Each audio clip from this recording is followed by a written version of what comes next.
I looked over my shoulder, making sure no one was around. Then I grabbed 3 of my shirts and stuffed them into my bag. I had to run away tonight. It was now or never. Just then my mom barged into the room and yelled, "Why are you still here?" I was studying. Studying? Go milk the cows. Books are not for you, stupid girl. I rolled my eyes and grabbed the milk bucket. Hi, I'm 𝗪𝗧𝗧 from Greece. I was all set up to run away from my village to escape a terrible fate, when I suddenly got an opportunity that changed my life forever. But before I continue, click like and subscribe.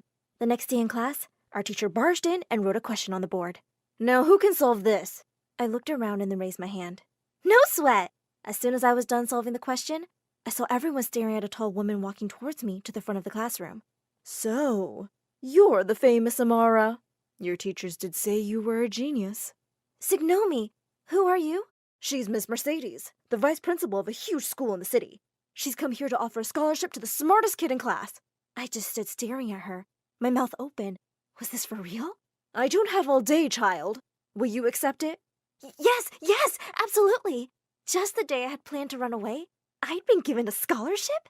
I was being saved by God. 20 minutes later, my teacher was at my house, trying to convince Mama to let me go, but she kept shaking her head stubbornly. Mama, I'm not doing this for myself. I want to be a doctor so I can take care of you. For a minute, I thought she might actually give in, but then she started to scream. I've told you! Your place is here. What will you do at a school? Then Miss 𝗪𝗧𝗧 took out 50 euros and handed them to Mama. Okay, maybe it's not so bad to go to school. The next day, I was at a train station with my mom, and hundreds of villagers had gathered to bid me goodbye. I tearfully hugged Mama, and she spat at me 3 times for good luck. Ftoo, ftoo, ftoo. Then she put a talisman around my neck. My darling girl! Take this. It will bring you good fortune. Come back rich and make your mama proud. I rolled my eyes, but accepted it. And then suddenly every woman was giving me a talisman of her own. I finally hopped onto the train and was so impatient to leave, I could almost push it. Just then, the train started moving away. I couldn't believe it. I was actually getting out of here. I could almost dance with joy. Sit down. I will be watching you constantly. One wrong move, and I'll have your stupid villager butt back here in no time. When we finally got to the house I'd be staying at, I was spellbound. Lots of servants were waiting for us outside. At the front was a man with kind eyes. Oh, I'd seen guys like him in movies. You must be the butler. Please take my bag. There was a pin-drop silence for a moment, and everyone looked horrified. Then the butler burst out into laughter. You stupid girl! Does he look like a butler? He's the owner of this house and your benefactor, Mr. Armitage. What? Sir, I'm so sorry. Oh, never mind. I'm just happy to see you, and I'm sure you'll do wonderful things. I noticed he had tears in his eyes. He seemed nice, but a bit weird. When Miss 𝗪𝗧𝗧 led me to my room, I was thrilled to see it was full of books, and there was a TV and a really fancy-looking laptop. I jumped onto the huge bed in delight. Is this really all mine? Are you crazy? This is Dakotah's room and her bed. You will sleep there. Before I could ask her who she was, the door flew open and a girl barged in. Oh my God! Miss 𝗪𝗧𝗧𝗧, why is there a beggar on my bed? Miss Dakotah. She's a scholarship student. She'll be sharing your room because she can learn lots of things from you. Like manners. I'm talking to Daddy about this. And with that, the girl stormed off.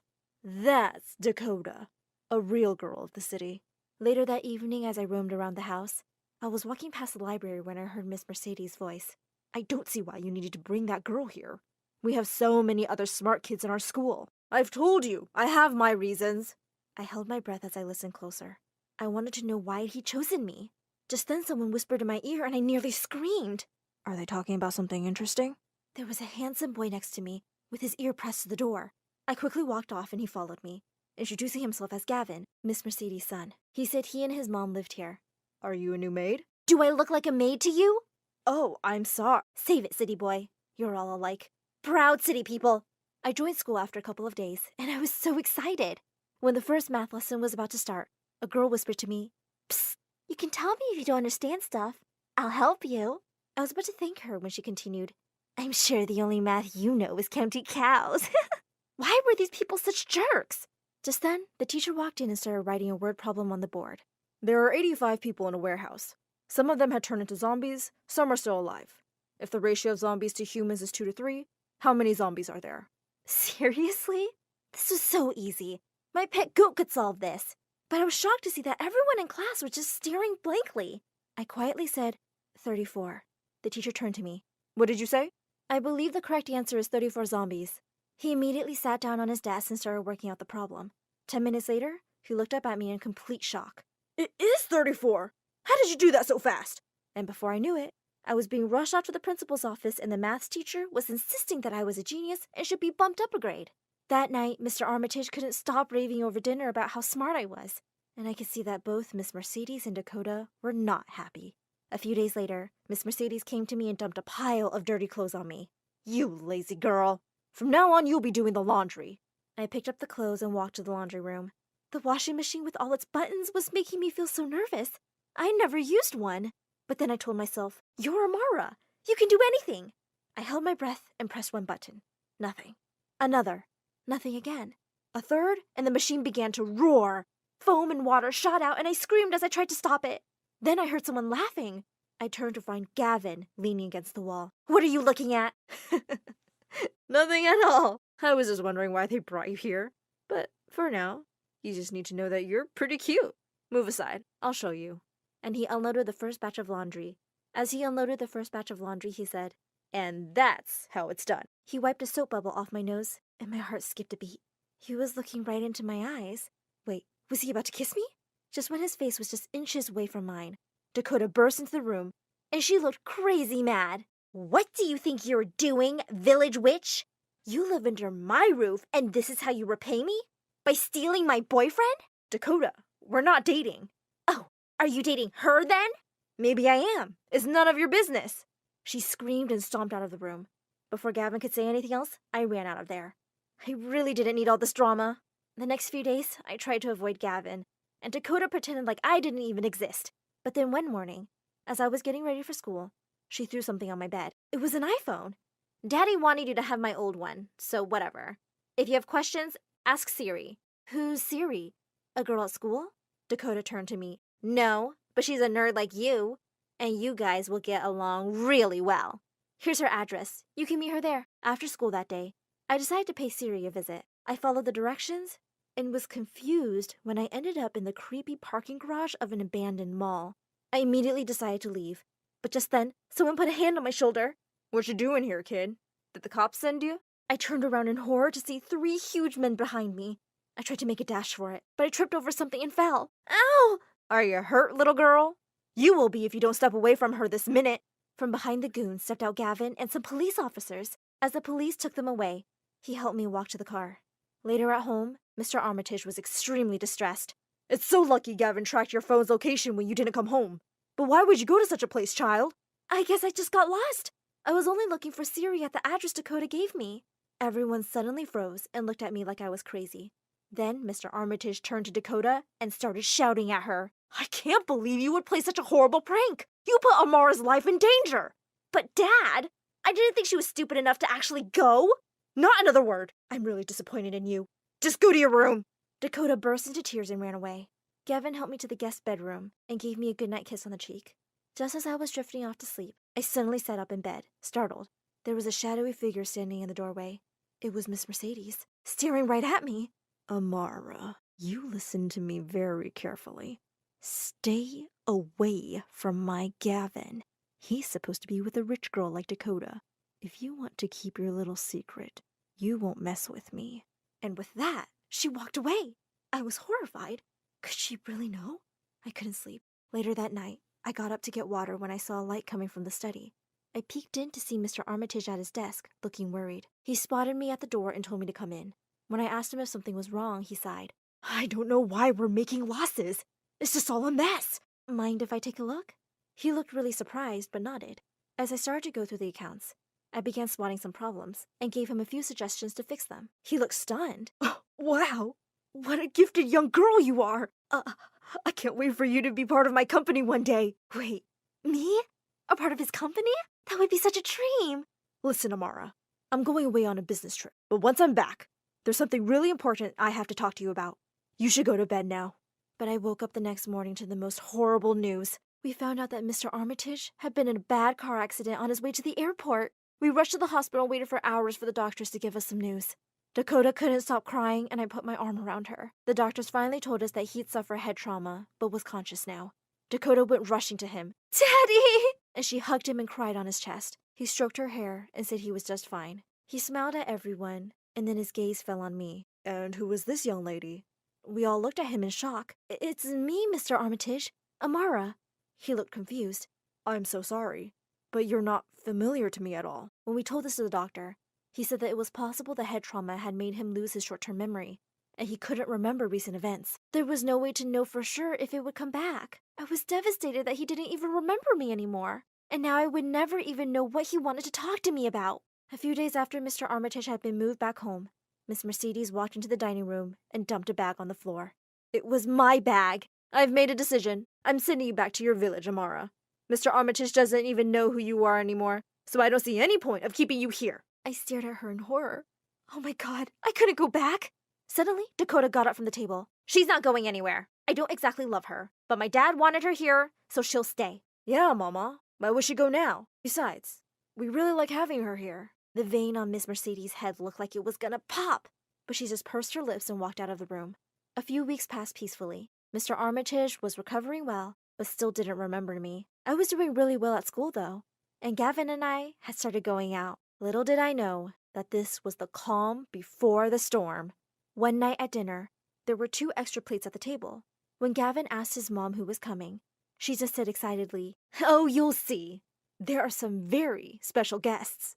A few minutes later, the butler came into the room, followed by someone. When I looked up, I nearly fainted. The whole reason I'd run away from the village was standing in front of me, my fiancé 𝗕𝗓𝗏, and there was Mama right behind him. "Oh, Amara, my love. I came back to the village when you stopped writing to me, and I found out you were gone." Gavin spat out his food.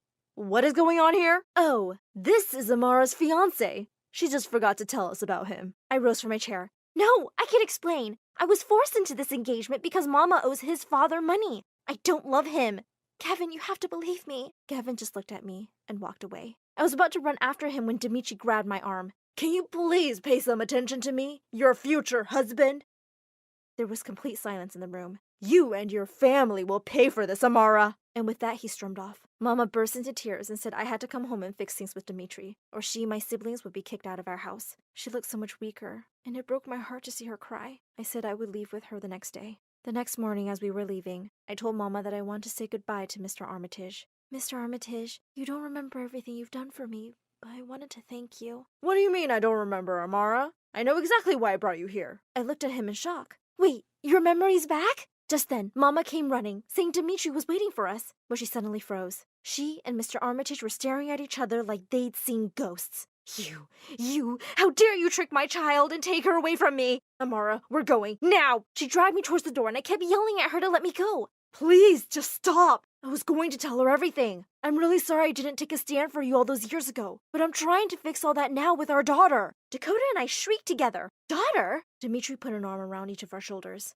"Huh, you're sisters? That's so cute. I can't wait to get married to Amara and have daughters of my own." "Get your filthy hands off my daughters!" After he and Gavin kicked 𝗕𝗓𝗏 out, Mr. Armitage walked over to Mom. "Please, give me another chance. For our daughter's sake." "She's not your daughter. Her father left us a few years ago. You men are all the same." Mr. Armitage looked stunned. Then he looked at me and said, "Oh, she's not? Well, yeah, okay. Actually, that doesn't matter. I think she's an amazing girl, and I would like her to stay. I can send her to the best school and university, and pay for your treatments. I'll even pay off your debts." For a second, Mom looked shocked, and then she jumped at him and hugged him. "My darling, I miss you so much." Well, long story short, Mom did give him another chance. He paid off our debt, and Mama and my siblings moved to the city too for her treatment. Dakota and I are kind of friends now, although she did kick me out of her room. And most importantly, Mr. Armitage fired Miss Mercedes after he found out she'd try to get rid of me. She and Gavin moved out, but he refused to stop seeing me. So he's still my boyfriend. Who'd have thought things would turn around so much for a poor village girl? I'm so proud of you, Martha. Every time Dad said those words, I cringed. Have you ever felt like all you needed was approval from this one important person in your life, and for some freaking reason they just never gave it to you? Yeah, well, same. Hi, my name is Elsa. Martha is my twin, and all my life I've been competing with her for Dad's approval and failing miserably. The first time I remember hearing these awful words was when I was 3 years old. We were sitting at the dining table, and when Mom put our food in front of us, I grabbed a knife and fork and started cutting up my vegetables. I had to admit, I was a pro at it. Oh wow, where'd you learn to eat like that? Look at her. But Dad was too busy admiring Martha, who had her face in her bowl like a dumb little puppy with gravy dribbling down her face. That's my big girl, eating all by herself. I'm so proud of you, Martha. Wait, what? You call that eating? I picked up my love of books from Dad, and by the time I was 4, I could read fluently. After finishing everything at home, I begged Mom to take me to the public library one day, and I was like a kid in a candy store. One night when Dad came to our room to read to us, I whipped out the 7th Harry Potter book from under the bed. Daddy, let's read this. I can't wait to see how it ends. You've read all the Harry Potter books? Yes, and they're so amazing. I love... Just then, Martha took out a book from under her pillow and nearly hit me in the face with it. Daddy, please read this to me. I couldn't read all the words, and her book sounds stupid. It's not stupid. Goldilocks and the Three Bears is stupid. What are you, 2 years old? No, I'm like 4, you idiot. Then why do you want to read books for babies? Because we are babies. I'm not, but you're a big crybaby. That's enough, Elsa. Martha, honey, tell me where you got stuck. I'll read it to you. And I'm still very proud of you. It was always the same. We'd learn everything together, and she got all the praise even if I was 5 steps ahead of her. I didn't mind it too much at first. I'd read in a book that parents can be like that sometimes, showering the dumb kid with extra praise to encourage them. But then something happened that really made me lose my temper for the first time. Since my vocabulary was really good for a kid my age, Mom entered me in the local spelling bee for gifted youngsters when I was 7. I was the youngest participant, and I won first prize. I couldn't wait to go home and tell Dad. Look at my trophy, Dad, I won! Just then I saw Martha's pouty face with fat tears rolling down her cheeks. I want one too! Dad immediately snatched it from me and pushed some chocolate bars in my hand instead. There you go, Martha. Daddy is very proud of his little girl. Hello? What for? And what about me? I just stared at him for a minute. Then I rushed off to my room, slammed the door as hard as I could, and threw the bars in the trash. 10 minutes later, I took them out and ate them while sulking on my bed. I just didn't get it. Why was it so hard for him to say that he was proud of me, too? Later that night, I snuck into the kitchen and sprinkled salt on his oatmeal. And I felt so happy the next morning when he took a big spoonful and spat it all out. Dad would sometimes take me and Martha to his office because he said we'd be running the company one day. Once when we were heading out, Martha said she wasn't feeling well and she stayed back. I felt really happy secretly. I'd get to have Dad all to myself. Dad had a board meeting and told me to sit quietly in a corner. His boss did not look happy with everyone. Guys, our data is indicating that sales have gone down this past quarter. We need to come up with something new, something exciting. As everyone looked at each other blankly, I had a great idea, so I raised my hand. What is it, kid?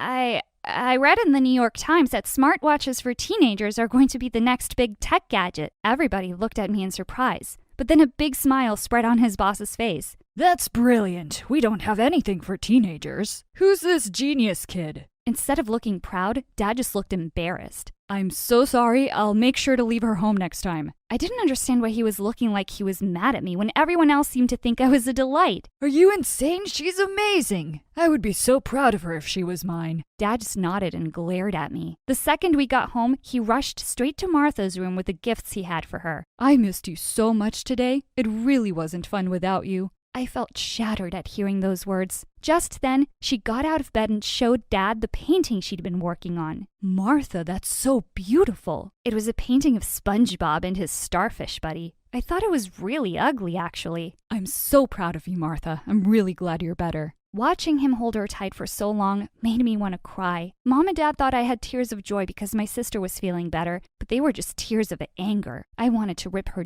dumb painting into 2. As I grew older, I couldn't help thinking maybe Dad loved Martha more because she was the prettier twin. Everyone thought she looked like an angel with her blonde hair and blue eyes. All the boys in school would be asking me to introduce them to her. Geez, the girl could have her own TV show. Everybody loves Martha. It wasn't until the 8th grade that someone finally noticed me. It was our science teacher, Mr. Martin. He saw that I was always done with my work early, and he started giving me more advanced physics books to read. One day, when he asked me about what new thing I'd learned, I told him I just loved quantum physics. Mr. Martin took his glasses off as he looked at me in surprise. Are you saying you actually understand those concepts, Elsa? Yeah, I think so. Next thing I knew, Mr. Martin had taken me to the principal and asked if I could be allowed to take advanced level maths and physics tests. And it turned out I did really well in all of them. The next day, my parents were called in and the principal beamed at them. You must be so proud of your daughter. Yes, we are very proud of Martha. No, I'm here to talk to you about Elsa. She's quite the little genius. We want to bump her up a few grades.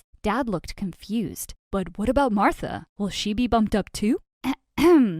Sir, Martha is an average student at best. She's fine where she is. Well then, Elsa can't move up either. Imagine how that will make Martha feel. She's a very sensitive child. Thank you for the offer, but Elsa will stay in 8th grade. I couldn't believe my ears. Was he for real? Later that night at the dinner table, I ate my food in silent rage. As usual, Dad was busy asking Martha how her day had been. It was great. Thanks to your help, I got a B in my history assignment. Oh, and I'm starting cheerleading practice tomorrow. That's wonderful, darling. I'm so proud of you. If I heard those words one more time, I was going to explode. I banged my glass down on the table. And what about me, Dad? Aren't you proud that I'll be finishing high school earlier than most of the other kids? Dad, what is she talking about? Dad clenched his jaw. We've had this discussion, Elsa. You're not moving up a few grades. No, actually, I never got the chance to speak. How could you do this to me, Dad? This is for your own good. You should thank me instead of being a total brat. Who do you think you are? How would you feel if your boss stopped you from being more successful? I would actually be so grateful to him because he knows what he's talking about just like me right now. You can't hold me back because of Martha. It's not my fault she's dumb. I don't know why you think you're smart. Trust me, you're just dumb. You only have confidence, not smartness. No, I'm smart. Martha is a dumb one. Do you hear me? I regretted the words as soon as they were out of my mouth. Martha looked hurt for a second. Then her face turned vicious. It would be much better for my popularity if my nerdy twin sister wasn't in the same class. No one even likes you. Why do you think they don't like me? Because you're a weirdo? Not true. It's because you kept telling them nasty things about me.